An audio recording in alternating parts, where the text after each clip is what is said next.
எனக்கு பணம் வரணும் அப்படின்ற மாதிரி விதிப்பயன் இருக்குது. ஏதோ ஒரு தடை வந்து அந்த பணம் சம்மந்தப்பட்ட விஷயங்கள் நமக்கு வராமல் இருக்கும். நம்ம கொடுப்பன இருக்கும், ஆனால் பணம் சம்மந்தப்பட்ட விஷயங்கள் நமக்கு வராத தன்மை இருக்கும் அப்படின்னு சொல்லலாம். அந்த ஈர்ப்பதற்கு என்ன செஞ்சால், சின்ன சின்ன பாயிண்ட்ஸ் என்னென்ன பண்ணால் அந்த பணம் சம்மந்தப்பட்ட விஷயத்தை நம்ம ஈர்க்கலாம் அப்படின்ற ஒரு நிகழ்வை பற்றி தான் நம்ம பேச போகிறோம்.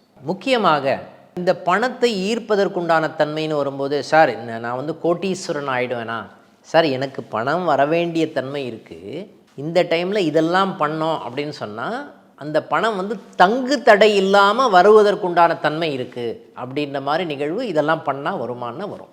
இப்போது விளக்கேற்றுறீங்க, காமாட்சி அம்மன் விளக்கேற்றுறீங்க. முக்கியமாக காத்தால பிரம்ம முகூர்த்தத்தில் விளக்கேற்றணும்னு நம்ம சொல்லுவோம்.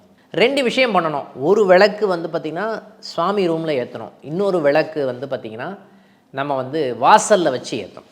ஒரு விளக்கு வந்து காமாட்சி அம்மன் விளக்கு, வாசலில் வைக்கக்கூடிய விளக்கு நீங்கள் அகல் விளக்கு ஏற்றுனீங்கன்னா கூட ஓகேங்களா. இந்த காமாட்சி அம்மன் விளக்கு ஏற்றுறோம் பார்த்திங்களா, அதில் வந்து பார்த்திங்கன்னா முக்கியமாக வந்து பார்த்திங்கன்னா ஒரு 4 இந்த கல்கண்டு போடுங்க, கிராம்பு இருக்குது இல்லைங்களா, அது கிராம்பு போடுங்க, ஒரு ஏலக்காய் போடுங்க.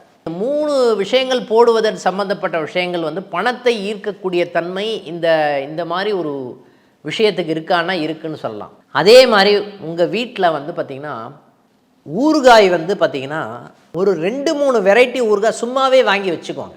ஏன்னா ஊறுகாய்க்கும் பணத்துக்கும் சம்மந்தம் இருக்கா? சம்மந்தம் இருக்குது. காரணம் என்ன அப்படின்னு பார்த்திங்கன்னா, இந்த ஊறுகாய் அப்படின்னு சொல்லப்படுகின்ற விஷயம் வந்து யாருக்கு ரொம்ப பிடிக்குமோ அப்படின்னு பார்த்திங்கன்னா குபேரனுக்கு ரொம்ப பிடிக்கும்னு சொல்லுவாங்க.